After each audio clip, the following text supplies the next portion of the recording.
بسم اللہ الرحمن الرحیم نحمدہ ونصلی علی حبیبہ الکریم اما بعد فاعوذ باللہ من الشیطان الرجیم بسم اللہ الرحمن الرحیم وجعلوا لہ من عبادہ جزءا ان الانسان لکفور مبین آمنت باللہ صدق اللہ العظیم۔ الحمدللہ اللہ تعالیٰ کی توفیق سے اور اس کی رحمت سے پروگرام ازالہ شبہات کا سلسلہ وار جو پروگرام ہے اس کے سلسلے میں آپ کی خدمت میں حاضر ہوں۔ اللہ تعالیٰ اپنے کلام پاک سے مجھے حق کہنے کی توفیق عطا فرمائے۔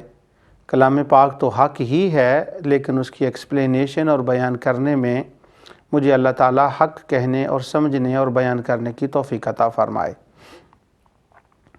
جیسا کہ ناظرین جانتے ہیں کہ پروگرام ازالہ شبہات میں پہلے کسی شبہ کا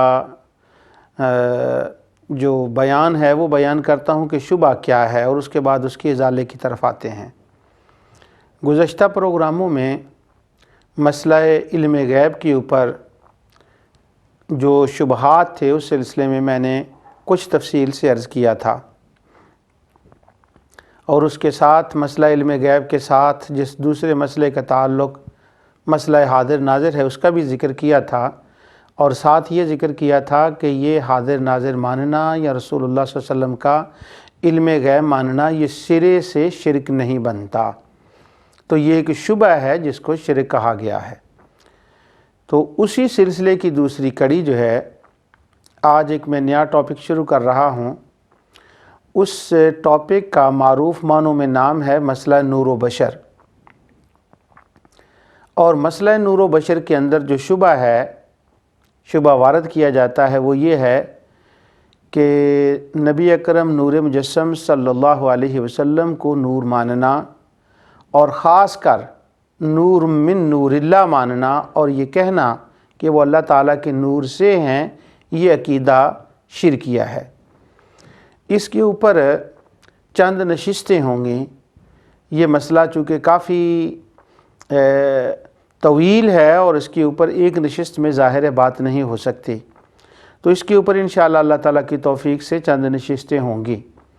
اور آج کی نشست جو ہے وہ میں زیادہ تر اس چیز کے اوپر فوکس کروں گا کہ نبی اکرم نور مجسم صلی اللہ علیہ وسلم کو نور ماننے پر جو لوگ اس کو شرکیہ عقیدہ کہتے ہیں ان کو یہ کیوں ضرورت پیش آئی کہ وہ اس کو شرک کہیں، ان کے مائنڈ میں کیا ہے اور وہ کیا سمجھ کر اس کو شرکیہ کہتے ہیں، پہلے ہم اس بات کو دیکھیں گے اور اس کے بعد انشاءاللہ اس کی آگے تفصیل جو ہیں وہ چلتی چلی جائیں گے۔ تو آئیے سب سے پہلے میں یہ آپ کے سامنے بیان کروں کہ یہ مسئلہ ہے کیا۔ دو تین منٹوں میں اس کے اوپر تھوڑی سی گفتگو کرتے ہیں، اور پھر وہ شرک اس کو کیوں کہتے ہیں اور اس پر انشاءاللہ تفصیل سے گفتگو ہوگی۔ اس سے پہلے کہ میں یہ بتاؤں آپ کو کہ وہ شرک کیوں کہتے ہیں، یہ میں عرض کر دوں کہ مسئلہ نور و بشر جو ہے کہ نبی اکرم نور مجسم صلی اللہ علیہ وسلم نور ہیں، یہ بہت سمجھنے والی بات ہے کہ یہ مسئلہ اس جہان کا مسئلہ نہیں ہے۔ یعنی یہ نہیں کہ نبی اکرم نور مجسم صلی اللہ علیہ وسلم جب دنیا میں تشریف لائے تو وہ نور تھے یا بشر تھے، یہ مسئلہ اس جہان کا نہیں ہے۔ اس مسئلے کے اوپر اس جہان کے سلسلے میں تو بالکل اتفاق ہے کہ جب حضور اس دنیا میں ظاہر ہوئے، تشریف لائے، آپ کا ظہور ہوا تو آپ بشر تھے، اور آپ کے اندر حقیقت میں نور تھا، یعنی حقیقت محمدیہ کے اعتبار سے نور تھے، اور ظاہراً وہ بشر تھے۔ جہاں تک مسئلہ نور کا تعلق ہے وہ یوں ہے کہ یہ اس کے ایک مراحل ہیں، سلسلہ وار یہ مسئلہ چلتا ہے۔ وہ یوں ہے کہ سب سے پہلے جس چیز کو اللہ تعالیٰ نے بنایا وہ رسول اللہ صلی اللہ علیہ وسلم کا نور تھا، اس کے بعد وہ عالم ارواح میں نور رہا، آپ کی روح کی صورت کہہ لیں یا نور کی صورت کہہ لیں، اس کو نام کچھ بھی دے دیں۔ پھر وہ سفر کرتا ہوا پاک ارحاموں کے ذریعے سے سیدہ آمنہ رضی اللہ تعالی عنہا تک پہنچا، اور پھر اس کے بعد ظہور ہوا۔ اب جو پہلے 3 مرحلے ہیں ان میں حضور صلی اللہ علیہ وسلم فقط نور تھے، یعنی جب اللہ تعالیٰ نے آپ کے نور کو پیدا کیا تو وہ نور تھے، جب عالم ارواح میں رہے تو نور تھے، اور جب انہوں نے سفر کیا تو وہ نور تھے، اور جب ان کا ظہور ہوا تو حقیقت کے اعتبار سے نور تھے اور ظاہراً وہ بشر تھے۔ اس وقت آپ کی بشریت کے اوپر اختلاف نہیں ہے۔ اگر میں اس کمپلیکیشن جو میں نے لفظ بولا ہے 4 مراحل میں نے آپ کو گنوائے ہیں، اگر 4 کی بجائے اس کو 2 میں لے آئیں اختصار کے طور پر، تو یوں کہہ لیں کہ رسول اللہ صلی اللہ علیہ وسلم کی ایک وہ آمد تھی جو اس جہاں میں آپ کی آمد ہوئی، یعنی پچھلے جہان میں یہاں سے آنے سے پہلے، تو وہ آمد جو تھی وہ آپ کی صرف نور تھی، فقط نور تھی، وہ نور تھا۔ اور جب اس جہاں میں تشریف لائے، ظہور ہوا آپ کا، تو پھر آپ نور تھے اور بشر تھے، کیونکہ جس آیت سے ہم استدلال کرتے ہیں نا نبی اکرم نور مجسم صلی اللہ علیہ وسلم کے نور ہونے کا، اس آیت پر میں آگے چل کر تفصیلی گفتگو کروں گا۔ اب میں صرف ایک اشارہ دے رہا ہوں۔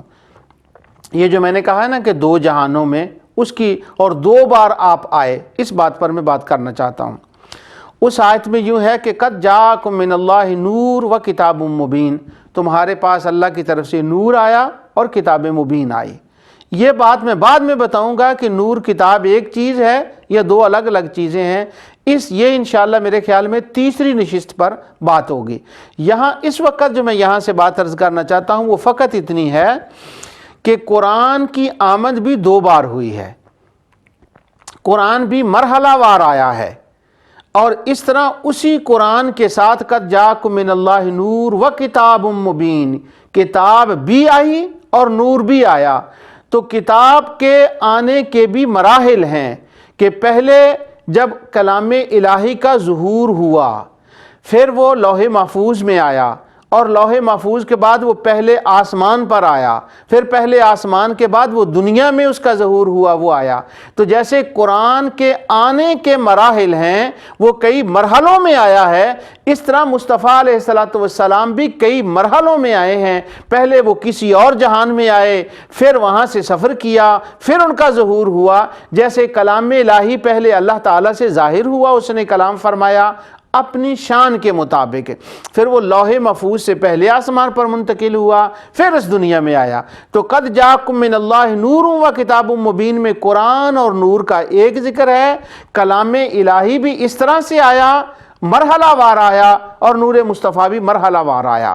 اور جب قرآن تھا تو قرآن کی جو پہلی وہاں ایکشن تھی، وہاں شکل و صورت تھی، قرآن جس فارم میں تھا وہ فارم اور تھا، اور جب قرآن اس دنیا میں آیا تو اس کا فارم اور ہے۔ تو یہ قد جاءکم من اللہ نور و کتاب مبین سے ہمیں ایک اس بات کا اشارہ ملتا ہے۔ تو نبی کریم نور مجسم صلی اللہ علیہ وسلم کا جہاں نور کی بات آتی ہے تو اس وقت اس کو شرک کہا جاتا ہے، اور وہ کیوں، وہ آگے میں عرض کرتا ہوں۔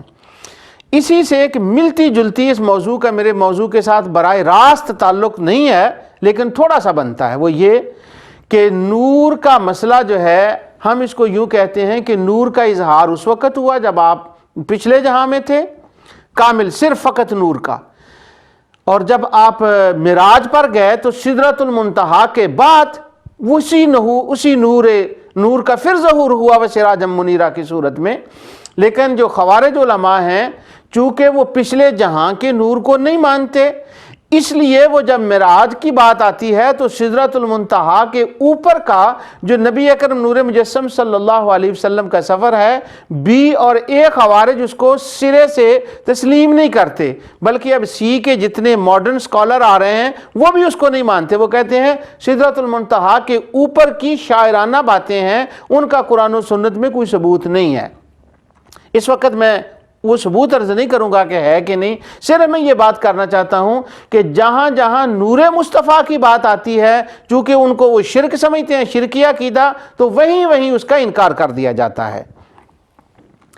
نبی اکرم نور مجسم صلی اللہ علیہ وسلم کی پیدائش اول، اس کے بارے میں اپنی بات اب لمبی ہوتی جا رہی ہے، میں وہ دوسری اس کا زیادہ بیان کرنا میں چھوڑنا بھی اس کو نہیں چاہتا۔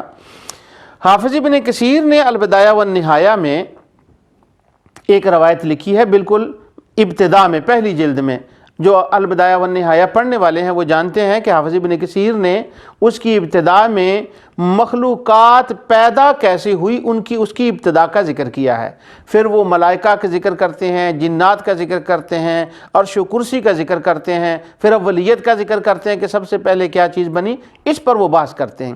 تو جب انہوں نے ملائکہ کا ذکر کیا ہے تو ملائکہ کے باب میں انہوں نے اس حدیث کا ذکر کیا، اور ساتھ یہ کہا ہے کہ یہ بڑی سکہ راویوں سے ہے، اور امام احمد بن حنبل رضی اللہ تعالیٰ عنہ نے مسند احمد میں اس کو متعدد مقامات پر بیان کیا۔ یہ حافظ ابن کثیر کے الفاظ ہیں، وہ کہتے ہیں سکہ راویوں سے پکی ہے، کوئی بندہ اس کے بارے میں یہ دل میں خیال نہ لائے کہ یہ ضعیف ہے، یہ انہوں نے کلیریفیکیشن کر دی۔ وہ کہتے ہیں کہ نبی اکرم نور مجسم صلی اللہ علیہ وسلم نے صحابہ سے فرمایا کہ تم میں سے، یعنی تم میں سے کہ مراد ہے سارے انسان، ہر انسانوں کے اندر دو چیزیں ہوتی ہیں، کچھ تو کبھی اس کے اندر خیر کا مادہ بھی ہوتا ہے اور شر کا مادہ بھی ہوتا ہے۔ تو آپ نے یوں ارشاد فرمایا کہ تم میں سے کچھ لوگوں کے اندر تو ملائکہ کی صفتیں ہوتی ہیں، اور وہ جو ملائکہ کی صفتیں ہیں وہ خیر کی صفتیں ہیں، اچھے کام کرنے کے خصائل ہیں وہ، اور کچھ لوگوں میں جنات کی ہوتی ہیں اور وہ شر کے ہیں، برے کاموں کی ہیں۔ تو انسان جو ہے، ہر انسان مجموعہ ہے خیر و شر کا، تو جو صفات بری ہیں وہ شر والی ہیں، ان کا لنک جنات کی طرف سے ہے، کیونکہ انسان کے مادے بننے میں آگ کا بھی ہے معاملہ، اور جنات آگ سے بنے ہیں، اس پر بھی میں انشاءاللہ آگے چل کر بیان کروں گا۔ تو وہ فرماتے ہیں، حضور نبی کریم صلی اللہ علیہ وسلم نے فرمایا کہ شر جنات کی طرف سے اور خیر ملائکہ کی طرف سے، تو تمہاری در حقیقت پیدائش جو ہے وہ اس طرح سے ہوئی ہے، کچھ حصہ ملائکہ کی صفات کا اور کچھ جنات کی صفات کا۔ جب آپ نے یہ ارشاد فرما دیا تو صحابہ اکرام عرض کرتے ہیں، یا رسول اللہ صلی اللہ علیہ وسلم، تو آپ کی پیدائش کس چیز سے ہوئی ہے، جنات والی صفات سے یا ملائکہ کی یا دونوں کی؟ تو رسول اللہ صلی اللہ علیہ وسلم نے دونوں کی نفی فرما دی۔ آپ نے فرمایا، سن لو، میری پیدائش نہ ملائکہ کی صفات سے ہوئی ہے نہ جنات کی صفات سے ہوئی ہے، مجھے تو اللہ تعالیٰ نے اپنی صفات سے پیدا فرمایا ہے، یعنی خدا کی جو ڈائریکٹلی صفات ہے نا، مجھے اللہ نے ان سے پیدا فرمایا ہے، اس لیے میرے اندر خیر ہی خیر ہے، کیونکہ میں خدا کی صفتوں کا جلوہ ہو کر اس جہان میں آیا ہوں۔ اگر خدا کی صفات کا جلوہ دیکھنا ہو تو مجھے دیکھ لو۔ صوفیہ اس سے آگے بات کہتے ہیں کہ اللہ تعالیٰ نے اپنی ذات کا مظہر بھی مصطفیٰ علیہ السلام کو بنایا۔ میں وہ بات اس لیے نہیں کہنا چاہتا تھا کہ پھر مجھے اس کے بارے میں بھی کچھ کہنا پڑے گا، تو اس وقت اس کا وقت نہیں ہے۔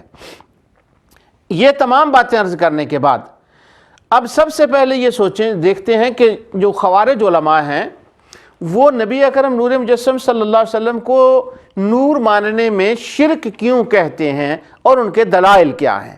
اب جو میں آیت آپ کے سامنے تلاوت کرنے لگا ہوں، یہ سورہ زخرف کی آیت نمبر 15 ہے، 15 ہے، اسی آیت کی میں نے ابتدا میں تلاوت کی تھی۔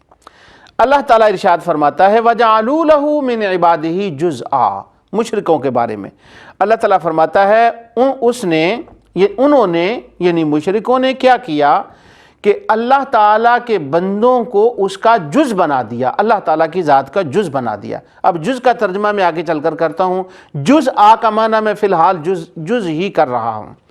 مشرکوں نے اللہ کے بندوں کو اس کا جز بنا دیا۔ اللہ اکبر۔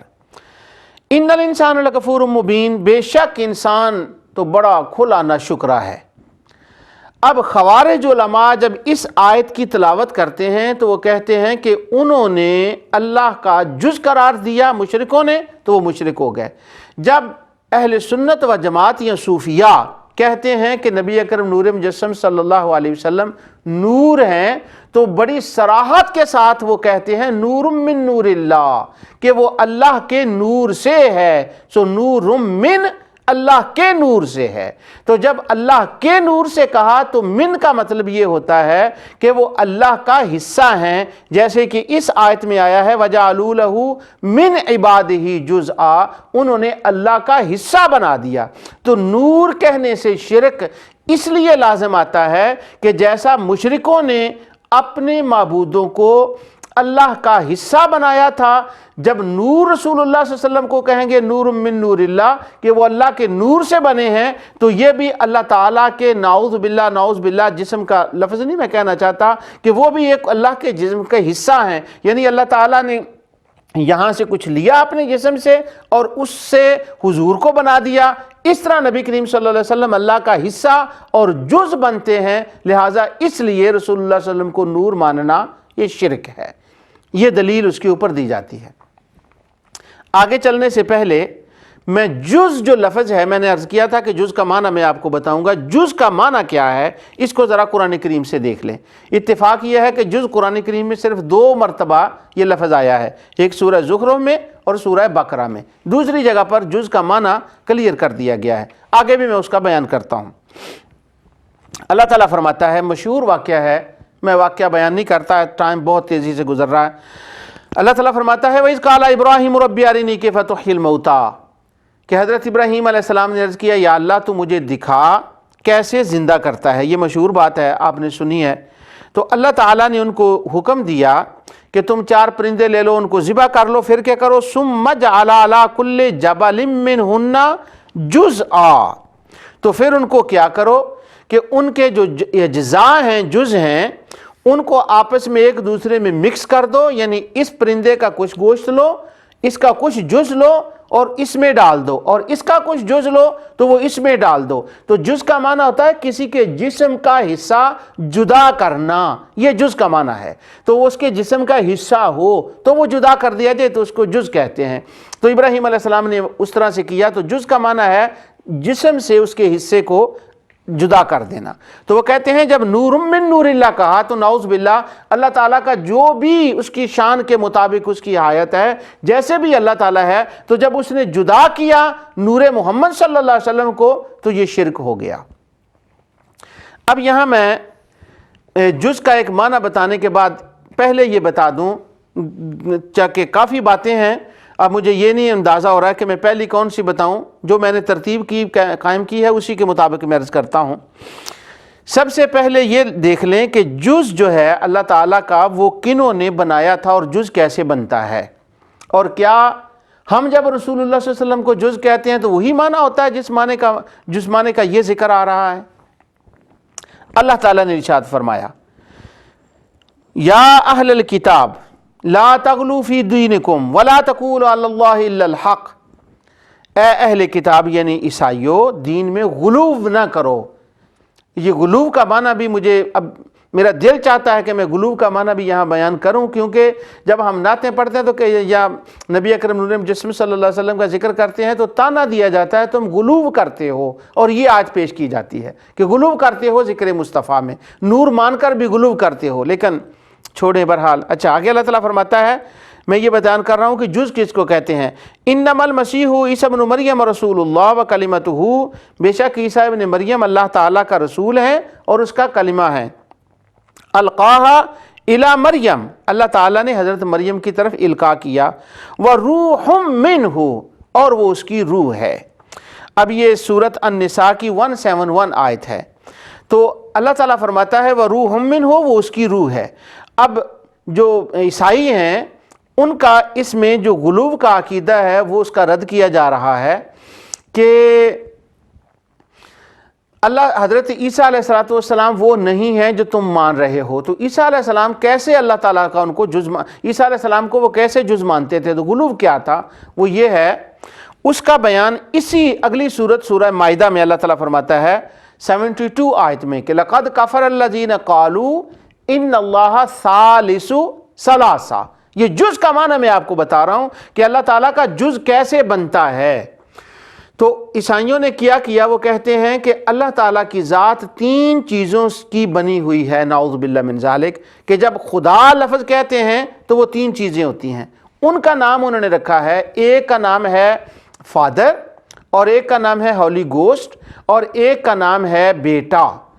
تو اللہ تعالیٰ فرماتا ہے کہ وہ کہتے ہیں لَقَدْ كَفَرَ الَّذِينَ قَالُوا إِنَّ اللَّهَ ثَالِثُ ثَلَاثَةٍ، تو جو تین خدا کے جز ہیں، بڑی دھیان سے بات کو سنیں، اللہ تعالیٰ مجھے اس بیان کرنے کی توفیق عطا فرمائے کہ اللہ تعالیٰ فرماتا ہے وہ کہتے ہیں خدا کے تین جز ہیں، اور ان جزوں میں نعوذ باللہ ایک جز کا ایک باپ ہے، ایک بیٹا ہے اور ایک بن ہے، بیٹا اور ہولی گوسٹ ہے، یہ تین جز ہیں۔ تو یہ تینوں اکٹھے جب ملے تو خدا بنتا ہے۔ تو یہ خدا کے اجزاء مرکب ترکیبیاں ہیں، تو خدا مرکب ہے ان تین اجزاء سے، خدا بنا ہے ان تینوں سے، نعوذ باللہ من ذالک۔ تو اللہ تعالیٰ فرماتا ہے لَقَدْ كَفَرَ الَّذِينَ قَالُوا، یہ کفر ہے یہ کہنا کہ خدا اجزاء میں ہے، اور اس طرح سے خدا کا جز ماننا یہ کفر ہے، نعوذ باللہ من ذالک۔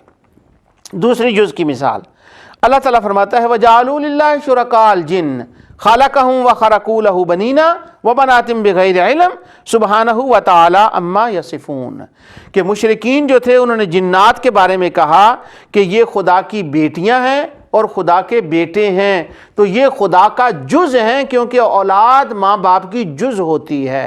تو یہاں پر مشرکین نے جز جو مانا تھا، جس کا ابھی سورہ زخرف کی آیت میں ذکر آیا تھا کہ وَجَعَلُوا لَهُ مِنْ عِبَادِهِ جُزْءًا، وہ یہ جز ہے جس کو قرآن نے شرک کہا ہے، اور یہ واقعتاً ہی شرک ہے۔ اور دوسرا سورہ صافات، اللہ تعالیٰ فرماتا ہے وَجَعَلُوا، یہ سورۃ صافات کی 158 آیت ہے، اور یہ نوٹ کر لیں اس آیت کو کہ کیا جز ہوتا ہے۔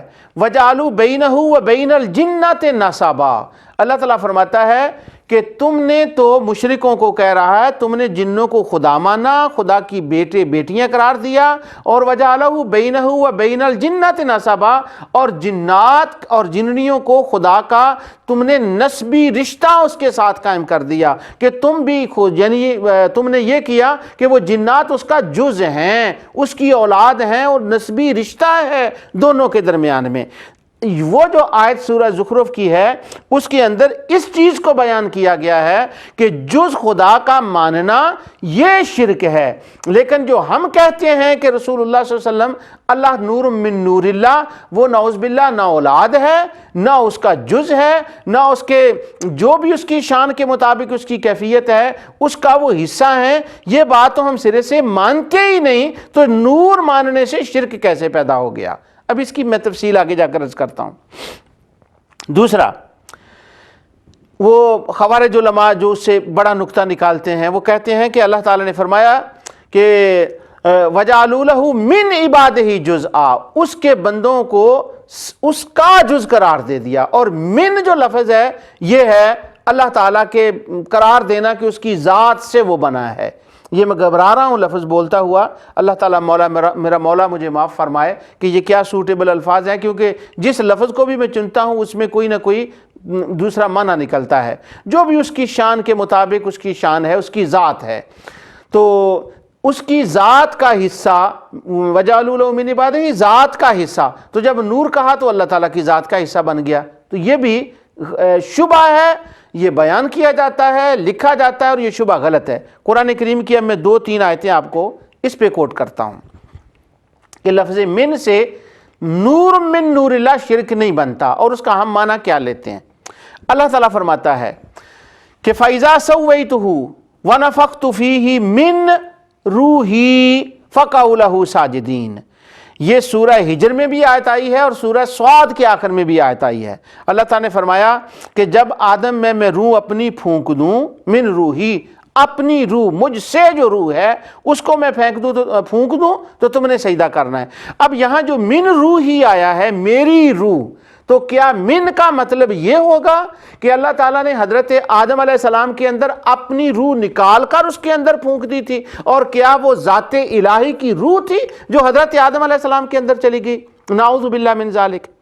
دوسری، یہ جو میں نے پہلی آیت جز ثابت کرنے کے لیے پڑھی تھی اس کا آخری کلمہ، اللہ تعالیٰ فرماتا ہے سورہ النساء اور آیت 171 وَقَلِمَتُهُ أَلْقَاهَا إِلَى مَرْيَمَ، یہ تو عیسیٰ علیہ السلام کلمہ ہیں جو مریم کی طرف القاء کیے گئے. وَرُوحٌ مِّنْهُ وَرُوحٌ مِّن، پھر من آ گیا کہ یہ اس کی روح ہے، اللہ تعالیٰ کی روح ہے. تو کیا آپ یہ بیان کریں گے، مانیں گے کہ عیسیٰ علیہ السلام جز بن گیا؟ اب یہ کفریہ شرکیہ عقیدہ تو نہیں بن سکتا، کیونکہ اللہ تعالیٰ خود فرما رہا ہے کہ وہ میرا کلمہ ہے، وہ روح میری ہے. جب اس کی میری روح خود خدا لفظ من کے ساتھ فرما رہا ہے، تو اگر شرکیہ عقیدہ بنتا ہوتا تو خدا اس کو من کے ساتھ کیوں بیان فرماتا؟ تیسری آیت یہ سورہ جاسیہ کی ہے. اللہ تعالیٰ ارشاد فرماتا ہے سورہ جاسیہ کی آیت نمبر 13، اللہ تعالیٰ فرماتا ہے وَسَخَّرَ لَكُم مَّا فِي السَّمَاوَاتِ وَمَا فِي الْأَرْضِ جَمِيعًا مِّنْهُ، میں نے تمام چیزیں تمہارے لیے پیدا کی، تمہارے تابع کر دیں. اور یہ چیزیں آئیں کہاں سے ہیں؟ جَمِيعًا مِّنْهُ، یہ ساری اللہ سے آئی ہیں. منہ اللہ سے آئی ہیں.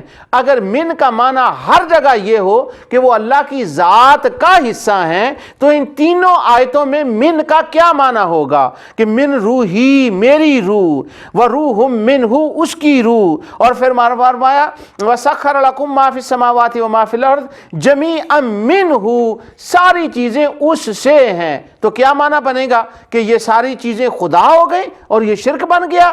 نہیں، یہ بات نہیں ہے. علماء مفسرین اس پر فرماتے ہیں کہ بات یہ نہیں ہے. وہ فرماتے ہیں جب اللہ تعالیٰ کی ذات کی طرف کسی چیز کی نسبتیں کی جاتی ہیں، تو جب مومن نسبت کرتا ہے تو وہ تشریفی تکریمی نسبت کرتا ہے کہ یعنی یہ اللہ تعالیٰ کی طرف سے ہے، اللہ نے اس کو پیدا کیا ہے. اور جب اللہ کسی چیز کو فرماتا ہے روحی میری روح، تو وہ اس کی ذات کی روح نہیں ہوتی، اس کو اکرام اور شرف اور فضل دینے کے لیے، اس کی عظمت بیان کرنے کے لیے وہ اپنی طرف اس کو منسوب کرتا ہے. جیسا کہ سورہ الشمس کی آیت نمبر 13 میں ہے، اللہ تعالیٰ فرماتا ہے فَقَالَ لَهُمْ رَسُولُ اللَّهِ نَاقَةَ اللَّهِ وَسُقْيَاهَا، وہ ناقہ اونٹنی، اللہ کی اونٹنی. اب جب اللہ کی اونٹنی کہی تو اس کا مطلب فزیکلی نہیں ہے، بلکہ عزت و کرامت اس کا معنی ہے کہ یعنی حضرت آدم کے اندر جو روح پھونکی گئی وہ خدا کی ذات کا حصہ نہیں تھی. حضرت عیسیٰ کے اندر روح پھونکی گئی وہ خدا کا حصہ نہیں تھی. اور جب جمیع من ساری کائنات کو کہا وہ اللہ تعالیٰ کی طرف سے، اللہ سے ہیں، تو اس کا معنی اللہ کی ذات نہیں ہے. تو جب سارے قرآن میں من من من آئے تو اس من سے مراد ذات خدا نہیں ہوتی، بلکہ عظمت ان چیزوں کی اظہار کرنا مقصود ہوتا ہے. وہ کرم خدا ہوتا ہے، وہ تشریفی تکریمی تعظیمی ہوتی ہے. تو جب نور من نور اللہ کہا تو اس سے مراد بھی یہ ہے کہ اللہ تعالیٰ کے وہ نور سے ہیں، یعنی براہ راست اللہ تعالیٰ کے نور سے ہیں. وہ کیسے ہیں یہی میں بیان کر رہا ہوں. تو اللہ تعالیٰ کا حبیب ہونے کی وجہ سے ان کو نور من نور اللہ کہتے ہیں، اللہ تعالیٰ کے ذات کا حصہ سمجھ کر نہیں کہتے. اور جو کو خدا کی ذات کا حصہ کہے، جیسے مشرکین کہتے تھے یا عیسائیوں نے اس کا جز بنا دیا، نعوذ باللہ من ذالک، اس کے شرک ہونے میں جو شک کرے وہ دائرہ اسلام سے خارج ہے. ہمارا وہ معنی نہیں ہے جو معنی مشرکین کا تھا. لیکن کیا کیا جائے اس بات کا کہ ہم ہمیشہ اس بات کی تردید کرتے ہیں کہ ہم ایسے نہیں کہتے، یہ نہیں ہمارا، ہم یہ نہیں کہتے. ہم جیسے ناقۃ اللہ ہے، بیت اللہ ہے، وہ تکریماً تشریفاً جو ہے فضل والا معنی، عزت والا معنی کہ وہ اللہ تعالیٰ کا نور ہے. اس کا معنی وہی ہے جیسے اللہ کی روح ہے. جو اللہ کی روح کے لیے ہے، جو اللہ کی ناقہ کے لیے ہے، جو اللہ کے گھر کے لیے ہے، وہی نور من نور اللہ کا معنی ہے کہ وہ اللہ کے نور سے ہیں. اللہ کا نور جو ہے وہ اس کا معنی یہ ہے کہ اس کے فضل سے ہیں. اس کی میں آگے بیان کرتا ہوں. میں کچھ ایسے میرے جاننے والے مختلف آرگنائزیشن ہیں جو خوارج نے بنا رکھی ہیں، خوارج کی آرگنائزیشن ہیں. ان میں سے کم و بیش 12 ہمارے علاقے میں کام کر رہی ہیں جہاں میں رہتا ہوں. اس علاقے میں 12 آرگنائزیشن ہیں. تو یہ نور من نور اللہ کی بات میری 12 آرگنائزیشن سے ہوئی، اور سب مجھے یہ کہتے تھے کہ عبد المجید جب تو کہتا ہے نا نور من نور اللہ کہ نبی کریم صلی اللہ علیہ وسلم اللہ کے نور سے ہیں، تو اسی طرح کہتا ہے کہ وہ اللہ کی ذات کا حصہ ہیں. تو میں نے ان کی آگے قسم اٹھائی. میں نے کہا میں لا الہ الا اللہ محمد رسول اللہ، آپ اعتبار کریں میری مراد یہ نہیں ہے جو عیسائیوں کی ہے، جو مشرکوں کی ہے، وَجَعَلَهُ بَيْنَهُ وَبَيْنَ الْجِنَّةِ نَسَبًا، بلکہ میری مراد تو یہ ہے کہ نبی اکرم نور مجسم صلی اللہ علیہ وسلم اللہ تعالیٰ کے فیض سے نور ہیں، میں ان کو تشریفاً فضل والا مانتا ہوں، اللہ کی ذات کا حصہ نہیں مانتا۔ میری اس بات کا کسی نے اعتبار نہ کیا، میں ان کے لکھ کر دیا، پھر بھی وہ کہنے لگے نہیں ہم جانتے ہیں کہ تم ایسا ہی کہتے ہو کہ وہ اللہ کی ذات کا حصہ ہیں۔ میں نے کہا میں نہیں کہتا۔ جب میں نے قسمیں اٹھائیں، ای میل کیے، لکھ کے دے دیا، تو پھر وہ کہنے لگے تمہارا وہ لڑکا ہے نا مرغوب احمد، وہ ایسے کہتا ہے، وہ نبی کریم صلی اللہ علیہ وسلم کو جب نور کہتا ہے تو وہ کہتا ہے وہ اللہ کی ذات کا حصہ ہے۔ پھر میٹنگ تھی، میں اپنے بیٹے مرغوب احمد کو ساتھ لے گیا۔ وہ مرغوب احمد میرا بیٹا بیٹھا، اس نے ان 12 لوگوں کے سامنے قسم اٹھائی اور کہا کہ میں رسول اللہ صلی اللہ علیہ وسلم کو جو نور کہتا ہوں تو اس سے مراد یہ نہیں ہے کہ وہ اس کی ذات کا حصہ ہیں یا اپنی ذات سے نکال کر ان کو اللہ تعالیٰ کی ذات نے پیدا کیا ہے، میں یہ نہیں کہتا، بلکہ میں کہتا ہوں جیسے اللہ کی روح، اللہ نے فرمایا حضرت عیسیٰ کو روح اللہ فرمایا، حضرت آدم کو فرمایا میری روح اس میں ہے، جس معنی میں یہ ہے نا اسی معنی میں میں رسول اللہ صلی اللہ علیہ وسلم کو نور من نور اللہ کی طرف سے نور کہتا ہوں۔ وہ کہنے لگے نہیں ہم نہیں مانتے، تم ایسا نہیں کہتے۔ اللہ اکبر۔ تو میں نے کچھ بات نہ کی اور میں اٹھ کر چلا آیا۔ ممکن ہے کہ آپ لوگوں کو بھی ایسے لوگوں سے کبھی واسطہ پڑتا ہو، مجھے تو بہت واسطہ پڑتا ہے، صرف انگلینڈ کے اندر نہیں دنیا بھر میں ای میلوں کے ذریعے واسطہ پڑتا رہتا ہے ہمیشہ۔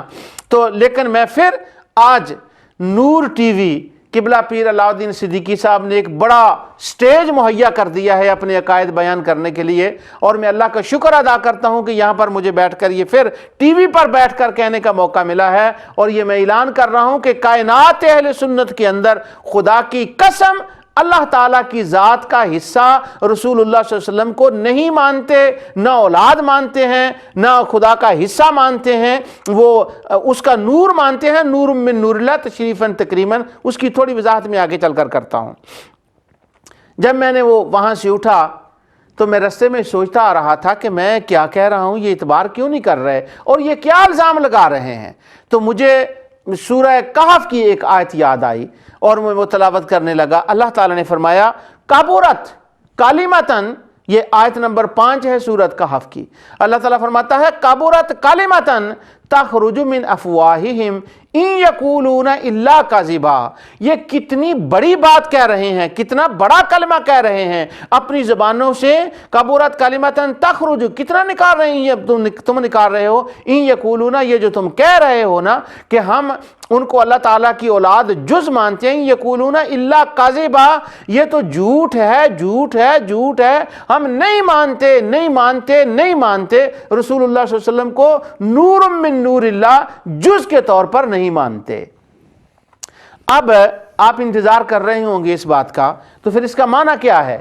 اب وہ ذرا اور ڈیپ بات ہے، نیچے چلے چلتے ہیں اس سے بھی۔ اب میں وہ اس کی طرف جاتے ہیں کہ روح اللہ، شاعر اللہ، ناقۃ اللہ، یہ جیسے باتیں ہیں اسی معنی میں ہم مانتے ہیں۔ اس کو میں نے کلیئر کر دیا اللہ تعالیٰ کی توفیق سے۔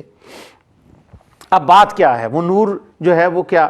ہم یہ کہتے ہیں کہ اللہ تعالیٰ نے جب کائنات کو پیدا فرمایا تو سب سے پہلی چیز جس کو پیدا فرمایا وہ نبی اکرم نور مجسم صلی اللہ علیہ وسلم وہ نور تھا، اور اسی سے سارے جہان کو بنایا۔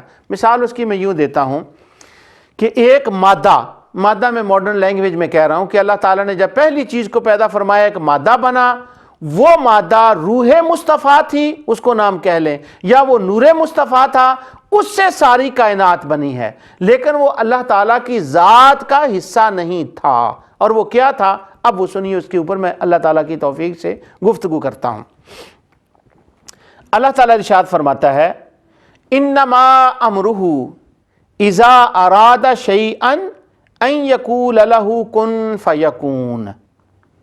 یہ قرآن کریم میں مختلف مقامات پر یہ آیت بار بار آئی ہے، لیکن اس وقت جو میں تلاوت کر رہا ہوں یہ سورہ یاسین کی آیت 82 ہے۔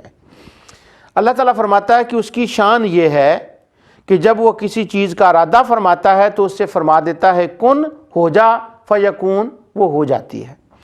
اب جو لفظ کن ہے نا، اس کے اوپر ایک بہت گہری بات ہے جس کا تعلق صوفیہ سے اور اسی مسئلے کا تعلق وحدت الوجود سے جا کر بنتا ہے، لیکن وہ وحدت الوجود والا مسئلہ اس وقت زیر بحث نہیں ہے، لیکن میری وہ لسٹ میں ہے کہ یہ جو میں توحید اور رد شرک کا کر رہا ہوں انشاءاللہ اس پر بھی گفتگو ہوگی، وحدت الوجود و وحدت الشہود، کیونکہ خوارج کہتے ہیں کہ وہ شرکیہ عقیدہ ہے، لیکن وہ شرکیہ عقیدہ نہیں ہے، اس پر انشاءاللہ تفصیل سے بات ہوگی۔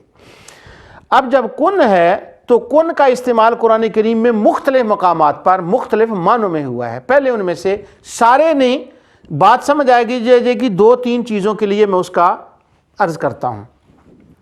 مثال کے طور پر حضرت سیدنا عیسیٰ علیہ السلام کی جب قرآن میں پیدائش کا ذکر آیا سورہ مریم میں، تقریباً جب سورہ مریم شروع ہوتی ہے تو پہلی کم و بیش 20 آیتوں میں حضرت عیسیٰ علیہ السلام کی پیدائش کا ذکر ہے کہ وہ بغیر باپ کے پیدا ہوئے، حضرت مریم باہر تشریف لے گئیں، شرق کی طرف چلے گئیں۔ اس کے بعد چونکہ وہ بغیر باپ کے پیدا ہوئے تھے، اب اللہ تعالیٰ اپنی شان قدرت کا اظہار آخر میں یوں فرماتے ہیں کہ اذا قضى امرا فانما يقول له کن فیکون۔ اس کی شان یہ ہے کہ وہ جب کن کہے تو وہ فیکون، وہ چیز ہو جاتی ہے۔ مقصد اس کا یہ تھا کہ اللہ تعالیٰ اسباب پر کام فرماتا ہے کہ ماں باپ سے بچے کو پیدا فرماتا ہے، لیکن جب وہ چاہے تو ماں باپ کے بغیر بھی اس کو پیدا فرما دیتا ہے، جیسے حضرت عیسیٰ علیہ السلام۔ اسی طرح کن کا اظہار حضرت سیدنا آدم علیہ السلام کے لیے بھی ہوا ہے، اور 2 مقام پر اور کن کا اظہار ہے کہ اللہ تعالیٰ نے فرمایا حضرت سیدنا ابراہیم علیہ السلام کو، لوگوں نے ان کو آگ میں پھینک دیا اور اللہ تعالیٰ نے فرمایا یا نہ رکونی، یا نہ رکونی کونی، یہ کونی کن سے ہے کہ ہم نے کہا اے آگ سلامتی والی ہو جا، تو اب جب کن کہا تو وہ سلامتی والی ہو گئی۔ یعنی کبھی کن اس وقت فرمایا جب آدم کی پیدائش تھی، کبھی کن اس وقت فرمایا جب اللہ تعالیٰ نے حضرت ابراہیم پر آگ کو گلزار کرنا تھا، اور کبھی کن جو ہے وہ ایک اور مقام پر میں عرض کر دوں کہ اللہ تعالیٰ نے ہفتے کے دن کا ایک قوم کے اوپر شکار حرام فرمایا، تم نے نہیں کرنا، انہوں نے کرنا شروع کر دیا، اللہ نے ان کو سزا دی، تو اللہ تعالیٰ فرماتا ہے فَقُلْنَا لَهُمْ كُونُوا قِرَدَةً خَاسِئِينَ، تو میں نے کن کہہ کر ان کو بندر بنا دیا سزا کے طور پر۔ اب آپ ناظرین دیکھ رہے ہیں کہ کن کا استعمال اللہ تعالیٰ وقتاً فوقتاً فرما رہا ہے جب اس کا ارادہ ہوتا ہے۔ اور مشرکین جو مکہ تھے، جیسے میں نے ابھی پہلی آیت تلاوت کی، وہ کہتے تھے کہ تنہا خدا سارا کائنات کا نظام چلا سکتا ہے۔ جب انہوں نے کہا نا آجل الالہۃ الہا واحدہ، ہاں اتنے خداؤں سے ایک خدا، بھلا وہ کل اکیلا کیسے سارے جہان کا نظام چلا لیتا ہے؟ تو اللہ تعالیٰ نے سورہ بقرہ کے اندر اور مختلف مقامات پر پھر اس کا ارشاد فرمایا کہ اذا اراد شیئا ان یقول له کن فیکون، کہ ہاں اس کی شان تم کہتے ہو کہ وہ کمزور ہے، وہ کمزور نہیں ہے، اس کی طاقت تو بس اتنی ہے وہ کن کہے تو وہ ہو جاتا ہے۔ کن کہا زمین بن گئی، کن کہا آسمان بن گیا، کن کہا وہ بندر بن گئے، کن کہا آگ گلزار ہو گئی۔ تو یہ کن کا اظہار اللہ تعالیٰ کی ذات ایسے فرماتی ہے۔ اب کبھی تو کن سیدنا عیسیٰ کے لیے تھا، کبھی کن حضرت ابراہیم علیہ السلام کے لیے تھا، کبھی کن ان قوم جو قوم تھی، بعض کہتے ہیں حضرت داؤد علیہ السلام کی قوم تھی، کوئی بھی قوم تھی، تو ان کو کن کہا تو وہ بندر بن گئے۔ اب کن کن کن کو گنتے چلے جائیں قرآن میں، پھر ایک کن اس کی بھی باری آتی ہے جو سارے کن سے پہلا کن اللہ تعالیٰ نے فرمایا، کہ جب اللہ تعالیٰ کی ذات نے پہلا کن ارشاد فرمایا اس وقت کیا بنا تھا؟ اصل میں یہ بات ہے کہ پہلے کن کے وقت کس چیز کا اظہار ہوا۔ کبھی کن سے آگ گلزار ہوتی ہے، کبھی کن سے حضرت مسیح پیدا ہوتے ہیں، اور کبھی کن سے ان کو سزا ملتی ہے، کبھی کن سے حضرت آدم پیدا ہوتے ہیں، کبھی کن سے خدا اپنی قوت کا اظہار فرماتا ہے۔ لیکن جب پہلا کن کہا تو وہ کس کو کہا تھا؟ یہ اصل میں مسئلہ ہے، اور یہاں سے وہ مسئلہ نور جو ہے اس کی ابتدا ہوتی ہے۔ لہٰذا جو میں نے ابتدا میں کہا تھا نا کہ نبی کریم صلی اللہ علیہ وسلم کو نور کہنا یہ اس جہان کا مسئلہ نہیں ہے، یہ اس جہان کا، پچھلے جہان کا مسئلہ ہے، وہ اس لیے کہ اس کی ابتدا یہاں سے ہوتی ہے۔ اور خوارج جب انکار کرتے ہیں نبی کریم صلی اللہ علیہ وسلم کے نور کا تو وہ اس جہان کے لیے صرف نہیں کرتے، یا معراج پر جب سرکار تشریف لے گئے سدرۃ المنتہا کے بعد کا انکار نہیں کرتے، بلکہ وہ تینوں انکار کرتے ہیں۔ سدرۃ المنتہا کے بعد کی نوری کیفیت کا بھی انکار کرتے ہیں، اس جہان کے اندر حقیقت محمدیہ جو نور کی صورت میں تھی اس کا بھی وہ انکار کرتے ہیں، اور جب اول کن کہا اور اس کن سے اول کیا چیز بنی اس کا بھی وہ انکار کرتے ہیں۔ تو تینوں مراحل پر وہ رسول اللہ صلی اللہ علیہ وسلم کے نور کا انکار کرتے ہیں۔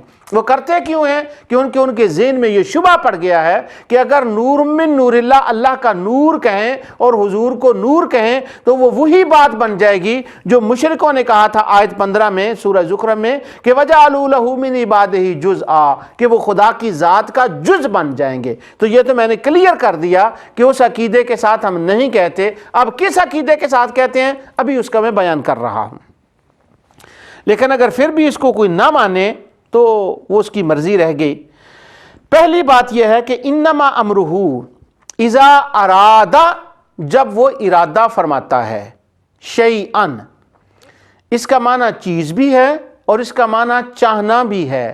جب وہ اس چیز کا ارادہ فرماتا ہے جس کو وہ چاہتا ہے تو وہ فرما دیتا ہے کن، تو وہ ہو جاتی ہے۔ اب اگر کن کہیں تو کن کے لیے کسی چیز کو ہو جا، آپ کو کسی چیز کو مخاطب کرنا پڑے گا۔ مثلا یہ میرے ہاتھ میں پین ہے، نعوذ باللہ من ذالک، میں اہل تکوین میں سے نہیں ہوں، لیکن اولیاء اللہ کی یہ شان ہوتی ہے کہ اگر وہ پین کو کن کی نیت سے کہیں کہ کچھ سونا بن جا تو وہ سونا بن جائے گا۔ میرا وہ مقام نہیں ہے، اللہ تعالیٰ مجھے ان کے خادموں میں اٹھائے۔ میں ایک مثال دے رہا ہوں کہ میں کوئی ولی اللہ ہوں تو وہ اس کو کہیں کن، ولی اللہ کے لیے شاید وہ بات نہ مانے۔ مثلا حضرت عیسیٰ علیہ السلام کی میں بات کر دیتا ہوں، چونکہ وہ قرآن میں ہے تو نہ اس سے سی کو انکار خوارج کو ہوگا، نہ بی کو ہوگا، نہ اے کو ہوگا۔ ایک گو اس کی تعویل کچھ اور کر لیں لغات القرآن میں، وہ الگ بات ہے۔ حضرت سیدنا عیسیٰ علیہ السلام فرماتے ہیں فَيَكُونُ طَيْرًا بِإِذْنِ اللَّهِ، تو وہ کن کے لفظ یہاں ہے تو وہ ہو پرندہ اڑنے لگتا ہے اللہ کے حکم سے، مگر ذریعہ عیسیٰ علیہ السلام بنے، یعنی وہ مٹی کا ہے اور اس کو وجود اڑنے والا دینا ہے۔ تو حضرت عیسیٰ علیہ السلام نے پھونک ماری، وہ کن والی طاقت اس کے اندر آئی اور وہ اڑنے لگا۔ یعنی کن اس وقت کہا جاتا ہے کوئی چیز ہو۔ کن حضرت فانفخ فیہ، انہوں نے پھونک ماری کس میں؟ وہ مٹی کا بنا ہوا پرندہ تھا۔ تو جب کن کہتے ہیں تو کوئی مخاطب ہونا چاہیے، کس کو کن کہا جا رہا ہے؟ ہو جا، کیا ہو جا، کس کو کہا جا رہا ہے؟ سونے کو ولی اللہ کا ہے پین ہو جا، تو پین ہے تو اس کو کہا ہو جا کن، تو وہ ہو گیا۔ پر پہلے جب اللہ تعالیٰ نے اول سب سے پہلا کن فرمایا کہ کن ہو جا، تو وہ کس کو فرمایا تھا کہ ہو جا؟ مخاطب کون تھا؟ تو اہل علم اور صوفیہ فرماتے ہیں کہ اللہ تعالیٰ، اور قرآن کریم اور احادیث میں یہ سب باتیں ہیں کہ اللہ تعالیٰ کی ایک قدرت ہے، ایک اس کی ذات ہے اور ایک اس کی صفات ہیں۔ تو اللہ تعالیٰ کی جو صفات ہیں، جیسے وہ حی ہے، وہ قیوم ہے، یہ اللہ تعالیٰ کی ساری صفات ہیں۔ ان میں سے دو صفتیں اللہ تعالیٰ کی یہ ہیں، ایک وہ قادر ہے، ایک وہ علیم ہے، علم ہے اس کا، یہ بھی اس کی صفت ہے۔ اب کیا تھا، مثلا میں نعوذ باللہ من ذالک بلا تشبیہ و بلا مثال بات سمجھانے کے لیے کر رہا ہوں۔ میں اپنے گھر سے چلا تو میں نے ارادہ کیا کہ میں نے نور ٹی وی کے اوپر برمنگھم میں جا کر ریکارڈنگ کرانی ہے۔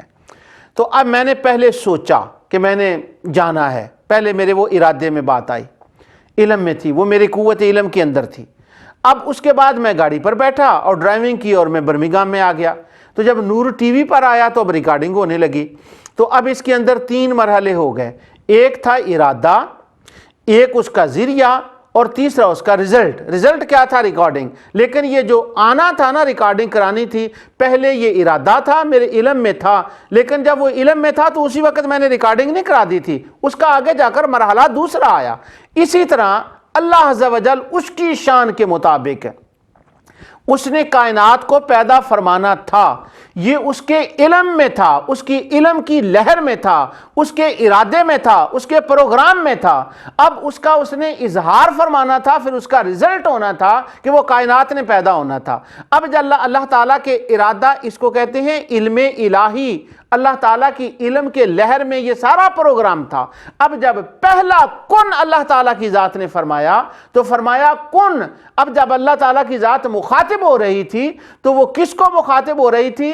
اللہ کا جو ارادہ تھا نا، اس کی اپنی چاہت تھی، اس چاہت کو وہ مخاطب ہو رہا تھا کہ کن ہو جا، فیکون، فیکون، پس وہ ہو گئی۔ تو اب اللہ تعالیٰ نے جب ان کو کن فرمایا تو اپنی چاہت کو فرمایا جو اس کے علم میں تھا کہ تو ہو جا، وہ تھی تو پہلے علم میں، اب اس کا رزلٹ ہونا تھا کہ تو ظاہر ہو جا۔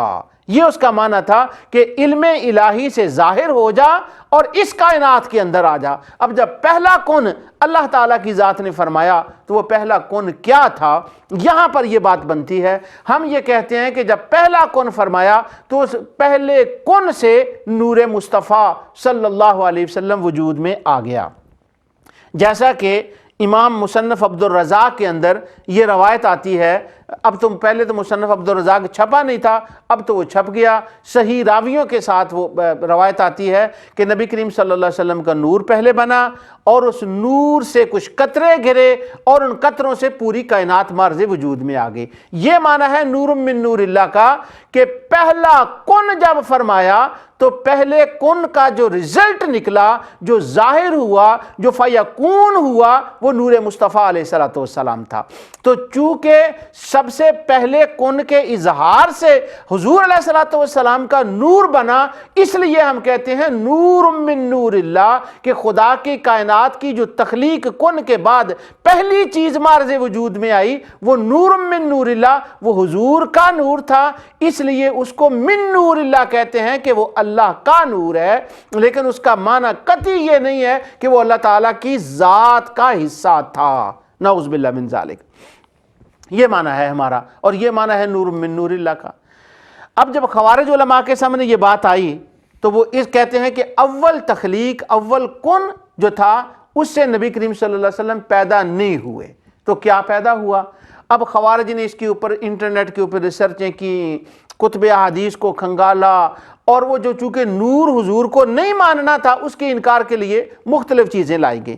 اب وہ جو روایات لائی جاتی ہیں ان کا میں آپ کو بیان کرتا ہوں کہ سب سے پہلے حضور نبی کریم صلی اللہ علیہ وسلم کو اللہ تعالیٰ نے پہلے کن سے پیدا نہیں فرمایا۔ اب یہ بات یاد رکھیں کہ یہ جو انکار ہو رہا ہے یہ در حقیقت نور مصطفیٰ، عظمت مصطفیٰ کا انکار ہے۔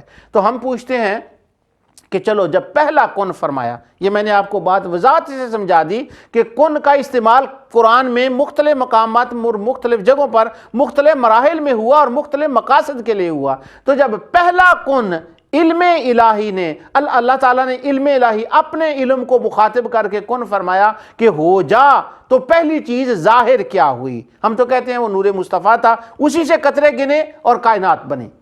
وہ کہتے ہیں نہیں، پہلے کن سے کیا ہے؟ اب خوارج کے اندر بھی اس کے اوپر بڑا اختلاف ہے، ان کی کتابوں کے اندر بھی، تقریروں تحریروں کے اندر بھی، لیکن اس کا وہ سارا تو میں ظاہر ہے ٹی وی کے اوپر وہ میں نہیں بیان کر سکتا، اتنا ٹائم نہیں ہوتا، اس کی میں تھوڑی ہنٹس آپ کو دے دیتا ہوں۔ وہ نور کا انکار کرنے کے لیے کہتے ہیں نہیں، سب سے پہلے جو چیز بنی جب اللہ تعالیٰ نے پہلا کن فرمایا اس سے دوات بنی تھی، جس کے اندر سیاہی ڈالی جاتی ہے اور دوات سے قلم نے لکھنا تھا۔ ایک روایت وہ کہتے ہیں نہیں، سب سے پہلے قلم بنی تھی۔ ایک روایت میں ہے وہ کہتے ہیں سب سے پہلے عرش بنا تھا۔ ایک روایت میں ہے کہ نہیں، وہ کہتے ہیں سب سے پہلے اللہ تعالیٰ نے پانی کو پیدا فرمایا تھا۔ اب ایک نئی ریسرچ آئی ہے، وہ میرے ساتھ اس کی تقریباً کئی گھنٹے ڈیبیٹ ہوگی اس مسئلے کے اوپر۔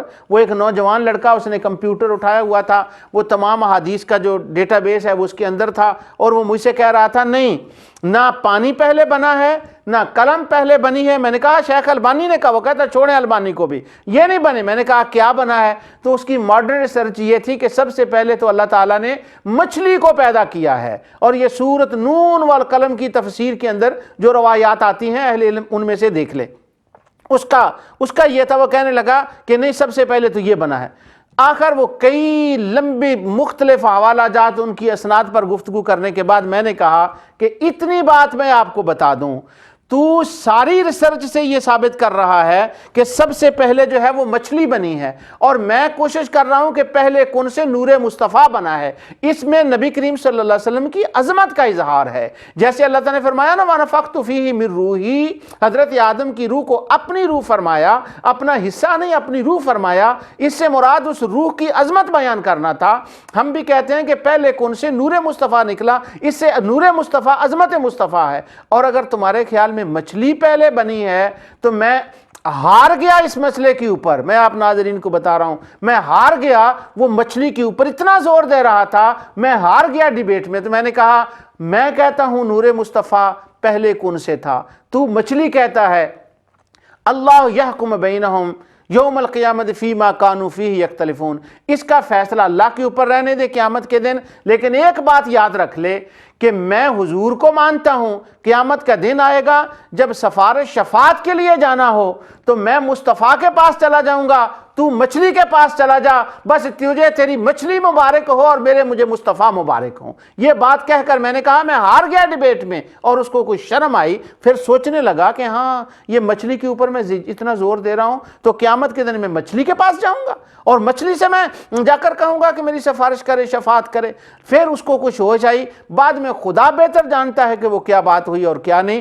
تو آج کی ساری گفتگو میں میں نے دو چیزوں کے اوپر پورا زور دیا ہے، اب ٹائم بھاگا جا رہا ہے، وہ یہ کہ ہم نبی کریم صلی اللہ علیہ وسلم کو اللہ کی ذات کا حصہ اس معنی میں نہیں مانتے جس معنی میں شرک واقعہ ہوتا ہے۔ میں نے قسمیں بھی اٹھاتا ہوں، سپیچ بھی کر رہا ہوں، میں نے اس کے اوپر کتاب بھی لکھی ہے کہ ایسا نہیں ہم مانتے، لیکن اس بات کا کیا کیا جائے کہ ہمارے جو احباب ہیں وہ بالکل اس بات کو ماننے کے لیے تیار نہیں ہیں۔ وہ کہتے ہیں نہیں تم حصہ ہی مانتے ہو، تم حصہ ہی مانتے ہو۔ اب اس کا کیسے میں کیا علاج کروں؟ بس اس کے اوپر میں یہ واقعہ آپ کو سنا کر اپنی گفتگو کو ختم کرتا ہوں کہ میں نے کئی بار یہ بھی بتایا کہ یہاں برطانیہ کے اندر مختلف مذاہب کا ایک آرگنائزیشن ہے، اس کا نام انٹرفیتھ ہے۔ تو اس کے اندر یہود بھی ہوتے ہیں، نصارہ بھی، سکھ بھی، جتنے بہائی سارے لوگ ہوتے ہیں اس کے اندر ممبر ہوتے ہیں۔ تو میں بھی اس کا ممبر ہوں، تو وہ میٹنگز ہوتی رہتی ہیں۔ تو میں پچھلے 20 سال سے اس آرگنائزیشن کا ممبر ہوں الحمدللہ۔ دنیا بھر میں اس سلسلے میں جاتا ہوں ان میٹنگوں میں، تو وہ ڈسکشن ہوتی ہیں۔ تو میں جب بھی ان سے ملتا ہوں تو میں ان کو یہ بتاتا ہوں کہ دیکھیں یہ اللہ تعالیٰ کی کتاب ہے، کلام پاک قرآن کریم۔ وہ مجھ سے کہتے ہیں کہ یہ محمد صلی اللہ علیہ وسلم نے اپنے ہاتھ سے لکھا ہے۔ میں 1000 بار ان کو کہہ رہا ہوں کہ نہیں، یہ نبی کریم صلی اللہ علیہ وسلم نے نہیں لکھا، اللہ کی کتاب ہے، بس وہ اس بات کو نہیں سنتے۔ پھر وہ مجھ سے سوال کرتے ہیں مختلف دنیا کے حصوں میں، جب وہ میٹنگز ہوتی ہیں یا ویسے ملتے ہیں، یونیورسٹی میں جانا ہوتا ہے یا چرچز میں جانا ہوتا ہے، وہ کہتے ہیں کہ تم کعبے کی عبادت کرتے ہو، کہ تم کعبے کی طرف رخ کرتے ہو۔ میں کہتا ہوں خدا کی قسم ہم کعبے کی عبادت نہیں کرتے، ہم کعبے کو معبود نہیں سمجھتے، وہ فقط ایک سمت ہے، ہم اس کو سمت سمجھتے ہیں، سجدہ اللہ کی ذات کو کرتے ہیں۔ لیکن میں آپ کو یقین جانیے بتا رہا ہوں کہ 20-25 سال گزر گئے ہیں، میں یہ باور کرانے کی کوشش کر رہا ہوں کہ ہم نہیں کعبے کو خدا مانتے اور نہیں اس کی طرف سجدہ کرتے، وہ تو ایک سمت ہے، سجدہ اللہ کو کرتے ہیں۔ لیکن 20 سال میں ان سے نہیں منوا سکا۔ وہ کہتے ہیں نہیں تم کعبے ہی کو خدا مانتے ہو۔ ہم حجر اسود کو سجدہ چومتے ہیں، وہ کہتے ہیں تم اس کو خدا کا ہاتھ سمجھ کر، خدا کا جز سمجھ کر مانتے ہو۔ میں کہتا ہوں نہیں مانتے، 20 سال میں تسلی نہیں کرا سکا۔ اسی طرح اس طرف ہی میری زندگی گزر گئی ہے، مختلف آرگنائزیشنوں میں نے لکھا، سارا کچھ کہا، ٹی وی پر بھی آج اللہ تعالیٰ نے موقع دے دیا کہ ہم خدا کا حصہ نہیں مانتے۔ لیکن اس بات کا آپ دعا کریں میرے لیے بھی اور ہمارے خوارج دوست کے لیے بھی کہ ہم کیا کریں، ان کو کس طرح سے یہ سمجھائیں کہ ہم نہیں حصہ مانتے۔ نور من نور اللہ کا معنی یہ ہے کہ سب سے پہلی کرن علم الہی کی جو ظاہر ہوئی ہے اور وہ نبی کریم صلی اللہ علیہ وسلم کی صورت میں ہوئی ہے، تو وہ کہتے ہیں یہ شرک ہو جائے گا۔ تو ایک سوال میں چھوڑ رہا ہوں، اگر پہلا کن جب اللہ تعالیٰ نے فرمایا، اپنے علم کو مخاطب کیا، اپنی چاہت کو مخاطب کیا، اپنے ارادے کو مخاطب کیا، تو جب اللہ تعالیٰ نے پہلا کن فرمایا، اگر اس سے نور مصطفیٰ بنے تو وہ شرک بن جاتا ہے۔ لیکن یہ تو بتاؤ میرے دوستو کہ اگر اس سے مچھلی بنے تو شرک نہیں ہوگا، اگر اس سے پانی بنے تو شرک نہیں ہوگا، اگر اس سے دوات بنے تو شرک نہیں ہوگا،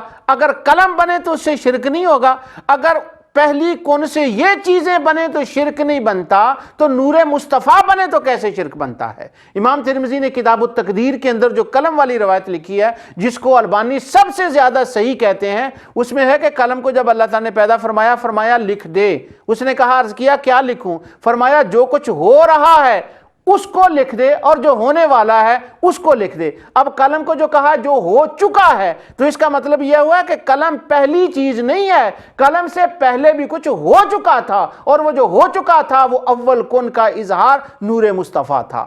جو کچھ میں نے کہا اللہ تعالیٰ اس کو بیان قبول فرمائے۔ آئندہ لیکچر میں انشاءاللہ العزیز اللہ تعالیٰ کی توفیق سے اولیت مصطفیٰ پر جو قرآن میں اشارات ہیں ان پر گفتگو کی جائے گی۔ جو کچھ میں نے کہا ہے اللہ تعالیٰ اپنے حبیب علیہ السلام کے صدقے سے اس کو قبول فرمائے۔ وما علینا الا البلاغ۔